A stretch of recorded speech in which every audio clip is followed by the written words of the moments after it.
Welcome back to another episode of Word Safari. This is a two-part episode that I have named Understanding Statistics. Now, if you think this is going to be a discussion of something mathy, then you are probably on the wrong channel. I'm sure there are plenty of other good channels on YouTube devoted to actually understanding statistics, but what we're going to be talking about here in this episode and in the next episode is really understanding where these two words, understanding and statistics, come from, along with a whole bunch of other words that have a particular Indo-European root in them. That Indo-European root is the root sta. Now, this comes from an Indo-European word and root that was stech that had this sound called a laryngeal at the end of it. This laryngeal sound we think was pronounced with some kind of throaty sound. We're not 100% sure.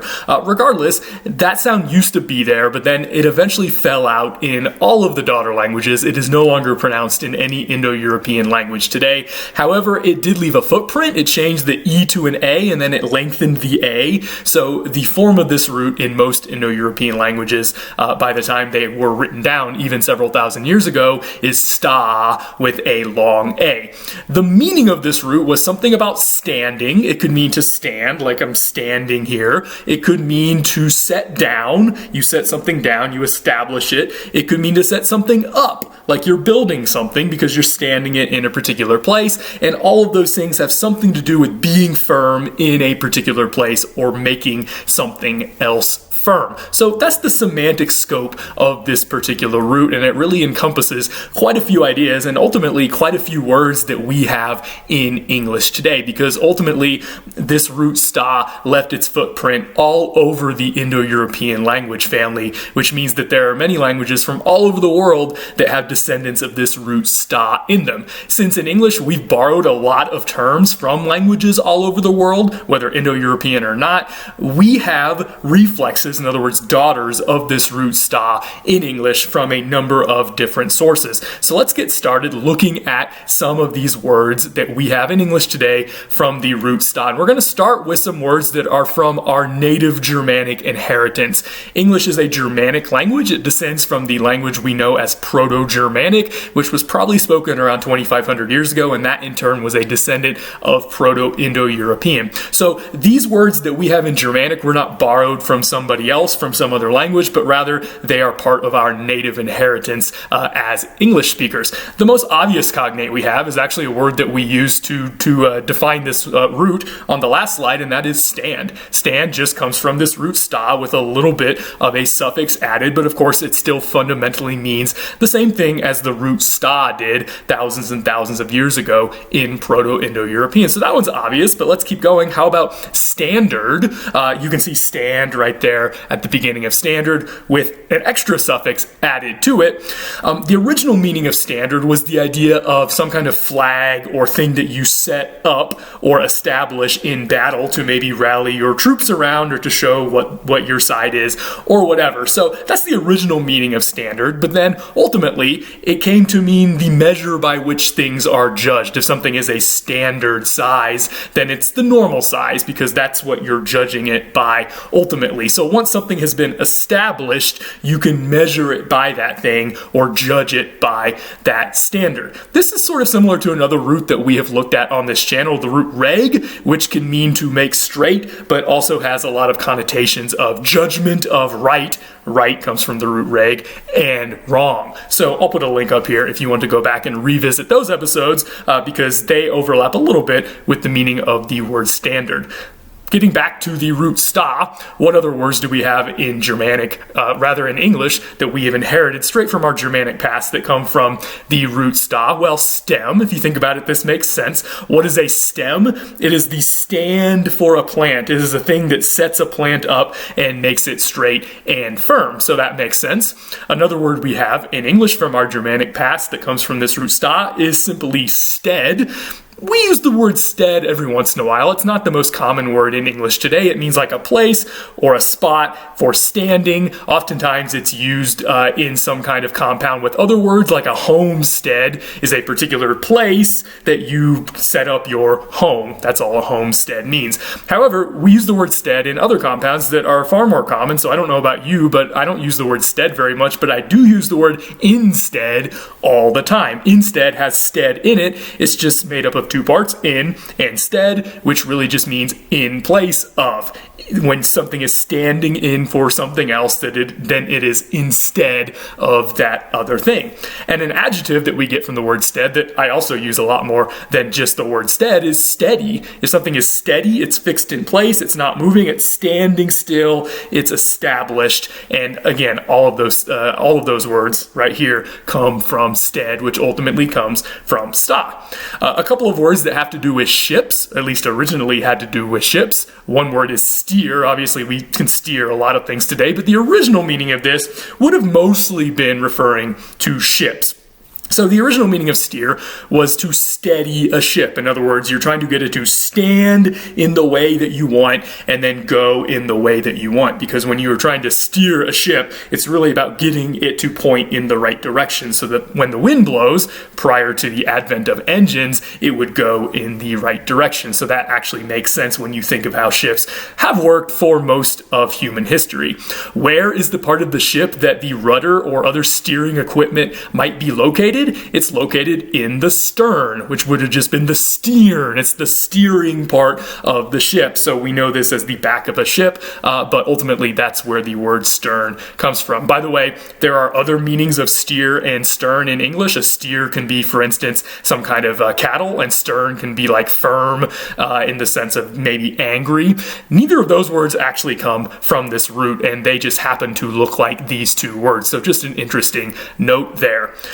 A compound that we have in English from our Germanic past is understand, which is just made up of obviously two parts, under and stand. Now this looks like it means to stand under, but if you think about it, if you're standing under something, that doesn't really make sense as far as helping you to understand, there's that word, why this compound would mean to come to knowledge of something. However, in Old English, which is actually when this compound was put together, the preposition / preverb there didn't just mean under, it could mean among. So the original meaning of this compound was probably to stand among something. If you're standing in the middle of something, then you can look around, you can get an idea of how it works, and you can come to understand it. So you can see that this is a metaphor. This compound was a metaphor that has to do with space, but it came to mean something about how you envision things in the human brain. We have a lot of words that started out as metaphors like this and are very interesting to look at. We're actually going to see another one here in a few slides. So now that we've looked at some of these words that come from our Germanic past in English, let's look at some words that come from the same Indo-European root sta that we've simply borrowed from the Greek language, because of course we've borrowed many words in English from Greek. One of those words is stasis. This simply comes from the Greek word stasis, which you can see sta right there at the beginning, and this just meant a standing still. So in English today, if something is in stasis, it's not in motion. Maybe it's in the freezer, and so it's not chemically active. It's frozen in time, right? That's what happens when you put something in a freezer. Another word we get from the sta root from a Greek word is static. This just comes from a Greek word statikos, which means causing to stand. And so if you think of something being static, like static electricity might cause your hair to stand up. Otherwise, if something is just static, then it's not in motion, it's standing. So you can see how that might mean that. Another word we get from this sta root, from a Greek word, is stoic. Now, before I explain this, you might be tempted to think that it comes from the sta root because the way that we use the word stoic in English today means that your emotions are maybe standing still. They're not very mobile. You just feel a very, level way all the time. If you're stoic, that would be a great guess, but that's not actually how this word got to mean what it means today. It comes from the Greek word stoa, which meant pillars or portico. In other words, things that are stood up. Sometimes it would support a roof, so you could walk under it and be out of the weather. So there were a number of stoa in ancient Greece. One of them was called the stoa poikile, which means like the dappled pillars or the painted pillars or porch, or however you want to translate that. The stoa poikile was particularly important as a place in ancient Athens because there was a philosopher and a teacher named Zeno who taught there around 300 BC. He taught a whole bunch of things, but one of the things that he is really known for is being the founder of the philosophy that came to be known as Stoicism. It was called that not because of what he taught, but because of where he taught. He taught at the Stoa Poikile, and so that philosophy came to simply be known as Stoicism after the Stoa Poikile. Stoicism was a complex philosophy, but one of the things that Stoicism taught was that you should be in charge of your emotions and you shouldn't let things affect you too much. If you're a Stoic, you know it's much more complicated than that, but that is part of it, and that is where we get this idea in English of being stoic with your emotions or in a certain other way. It really comes from this philosophy that was first taught in this particular place in Athens. So that's a very windy road to get to our word stoic today, but you can learn a lot from windy roads. Another set of words, let's look at some compounds in Greek, kind of like we saw the compound understand from our native Germanic inheritance. There are plenty of compounds from Greek as well that have the sta root in them. One of them we have actually talked about in a recent episode, so I'll put a link up here to that. One of them is ecstasy, which simply comes from the Greek ek stasis. Ek means outside, stasis means standing. So if you are in ecstasy, it's like you are standing outside of yourself with emotion. It's kind of the opposite of the word stoic, which was on the last slide.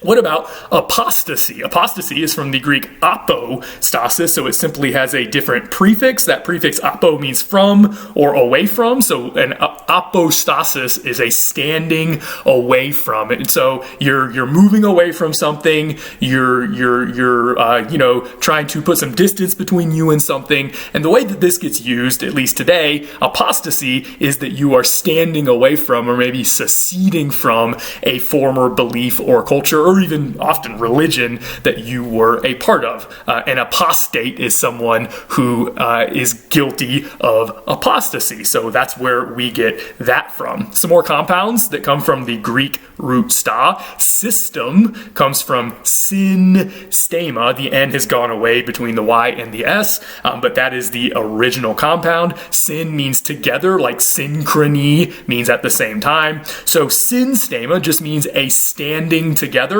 So when you have a system, it's a whole bunch of things that are acting as one unit, and really that's all a system is, right? So that kind of makes sense. Here's a fancy word that you may have seen once or twice. Epistemology is another compound from Greek that is episteme. Epi means on top of or upon. So episteme is a standing upon something. You're standing on it, and kind of like the metaphor that we saw with the word understand, from our native Germanic past, which means to stand among something and therefore understand it, come to understand it. So also the Greeks came up with a very similar metaphor. If anything, it makes a little bit more sense, and that is that if you stand on something, you have mastered the topic because you're standing on top of it essentially, so you can understand it. You sort of climb to the top of the mountain of knowledge. So episteme means understanding or knowledge in Greek, and epistemology is the study of knowledge and understanding. It asks questions like, how do we know what we know? We also, of course, get adjectives like epistemic from this root in Greek as well.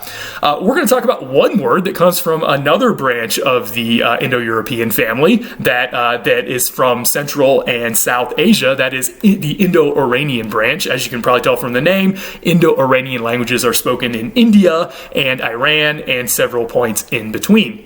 So this suffix stan, which is at the end of 7 countries in Central and South Asia today, you can see most of them highlighted on the map there, actually comes from this root sta as well, because these are Indo-European languages for the most part that are being spoken in this part of the world. This goes back to an Indo-Iranian word stanam, which just meant a place or a thing set up. And if it's a thing set up and we're talking politics, then it's some kind of country or government. So really all of these stand words just mean the government of the people that are the first part of the compound. Like Kazakhstan is the government of the Kazakh people. Afghanistan is the government of the Afghan people. That goes back to this root sta. Why would they be using an Indo-Iranian term? Well, like I said, at least many of these countries today are speaking an Indo-European language. Not all of them. Some of them are speaking Turkic languages today. But if they're speaking a Turkic language, why would they use an Indo-European suffix?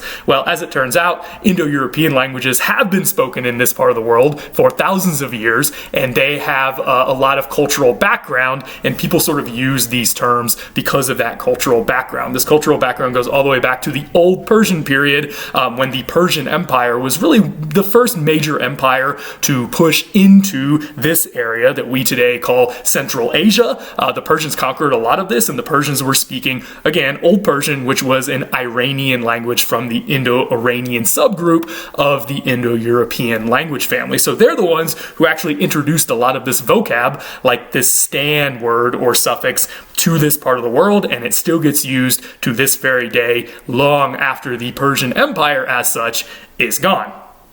Now, we're going to spend the rest of this episode and all of the next episode talking about words that we get from Latin that come from the sta root, just because we have so many words that we do get from Latin in English. The first one is very simple. That is status, or status is how we would say it in English today. This comes from the Latin status, which just meant a standing, a condition, a position. So your status is how you're doing, how you're standing, metaphorically speaking, right? What your condition is. That's all that means, and it comes from the sta root.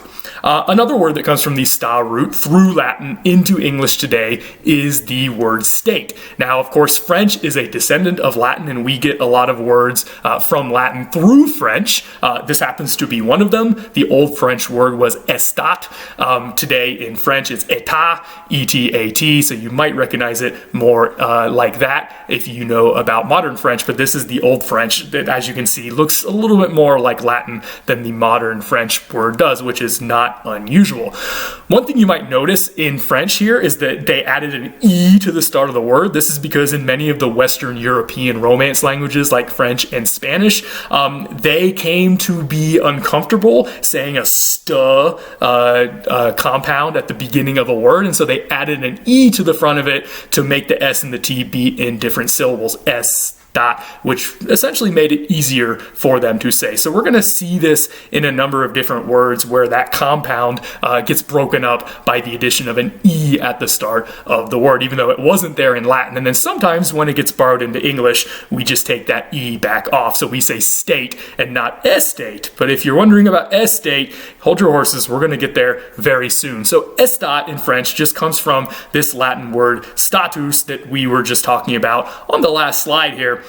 And it originally meant something very similar to the Latin status. It meant condition or position, but it could also mean your position in society, right? So the fundamental meaning of state is just your condition, but it could be where you stand in society, but it could also be something kind of like that suffix stan, like in Afghanistan. It can be something that has been set up in society, and therefore it can come to mean a government. For instance, in the name of the country I live in, the United States of America, we have the sta root there from this word state, and that just means the United Governments of America. That's the original meaning of that of our country's title, the United States of America. So it's actually pretty interesting that we have countries from all over the world, North America to Central Asia, that have this Indo-European root sta in them. So it's sort of an interesting connection there between countries like the United States and Afghanistan.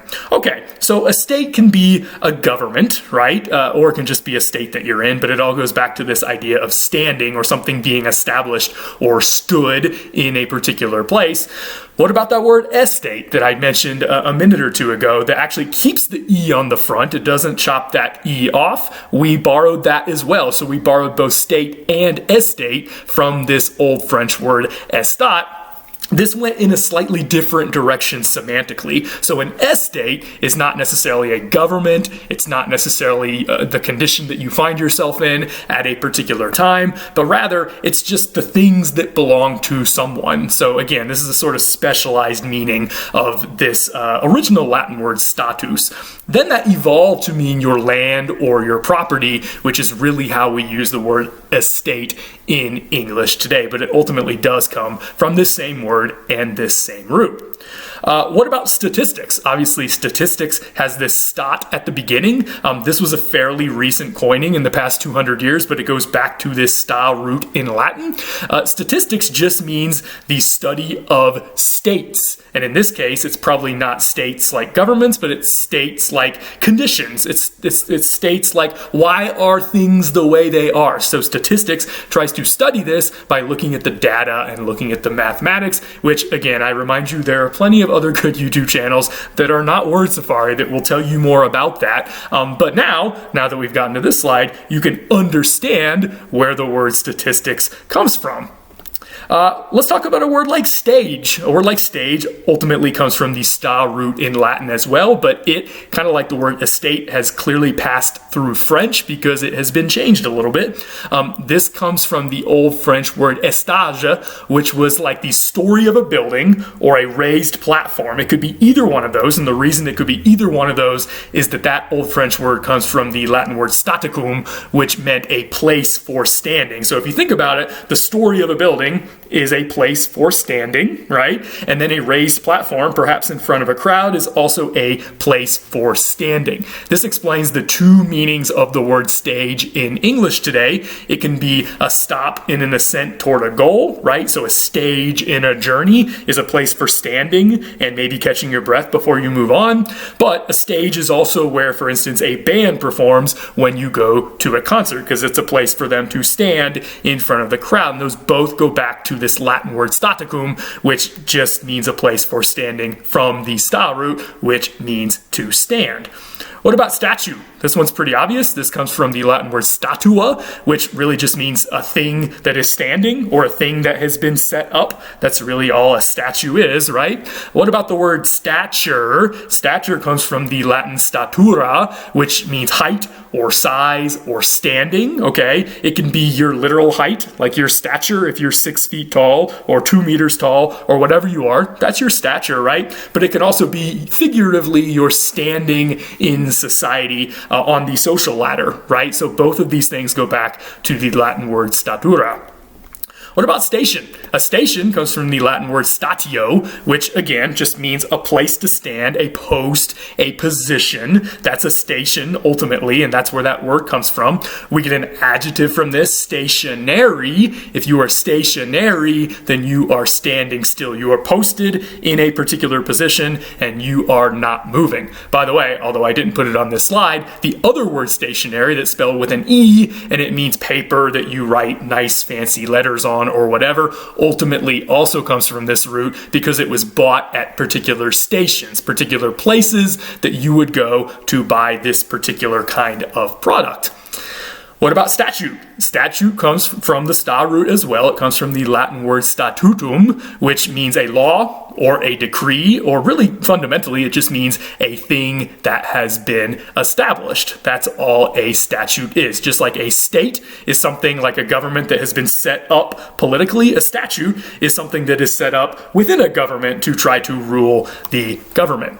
What about the word stance? Stance comes through French, from Latin ultimately. In French, it means a resting place. It comes from the participle in Latin stans, or stantis, or stantem, which means standing. That's ultimately where that French word comes from. And that explains the two ways that we can use this word in English today. It can be how you stand, like if somebody comments on your stance, not metaphorically, but literally the way you're standing, your body posture. That makes sense. But of course, it can also mean metaphorically where you stand on a particular issue, a political issue or whatever is called your stance on something because it's where you stand. So it makes sense that we would call that a stance.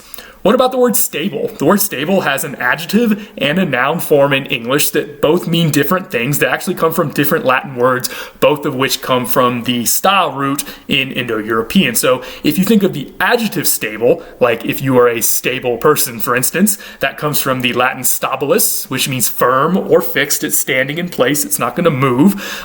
If you think of the noun stable, which is where animals, like for instance a horse, might live, that comes from the Latin noun stabulum, which just means a stall. It's been something that has been built or set up, and so now it exists. I've been using this word a lot throughout this particular episode, so we're finally getting to this word. You might have been wondering whether this word came from the sta root, and sure enough, it does. Notice that it has that e on the front, so you know it's going to come through French, because French is the one that added that e to the front of the root. So our word establish in English comes from the Old French établis, and that's just the root. You could put different things on it, which means to set up or to build. And fundamentally, that's all it really means. To establish something is to set it up or to build it. Ultimately, that comes from the Latin verb stabilire, which means to make stable. So there was a little bit of a semantic evolution from making something stable to setting it up. And today, when you establish something, you're just creating it. So when you create something, you're building it, you're setting it up, and hopefully you are making it stable as well. You are making it stand out from nothingness, ultimately. And finally, at least for this episode, let's talk about the word stay. The word stay also came through French. It comes from the Old French verb ester, which means to stand. And notice it has that E on the front that in this case we took off. So we don't say ester, we say stay. But the Old French did have this e for the reasons that I have already explained. So this came from the Latin verb that meant to stand, which was stare. And you could put different endings on it. Sto, sta, stat. If you know your Latin conjugations, you know what these are. One particularly interesting thing to talk about with this verb is that this verb that originally meant stand in Latin came to be a verb of being in a number of Romance languages such as French and Spanish. So if you know how to say to be in French or Spanish, some of those forms come from this verb in Latin, stare, which meant to stand. So for instance, the past participle of the verb being in French is était, which actually comes from estat.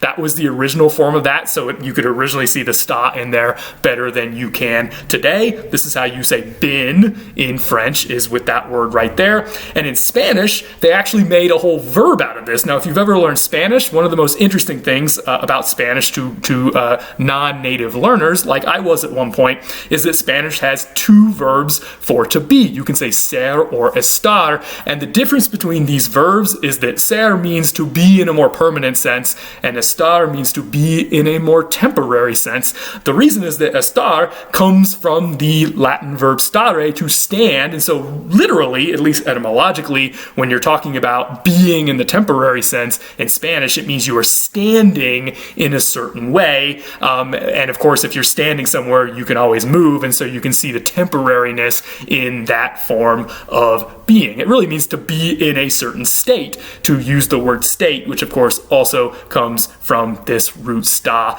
in Latin. If you think about it, even in English, we can use the word stand sometimes to fill in for the verb of being. Like, how do things stand right now is a question you can ask somebody, which really just means, how are things right now at this moment temporarily? We know they might change, but how do they stand? So you can see how a verb like stand can ultimately come to mean something like to be, at least in a temporary fashion. Okay, so now that we talked about the word stay, I'm going to invite you to stay tuned, now that you know what that means, for part 2 of this safari, when we look at the whole world of compounds that we get from the sta root in Latin. See you then.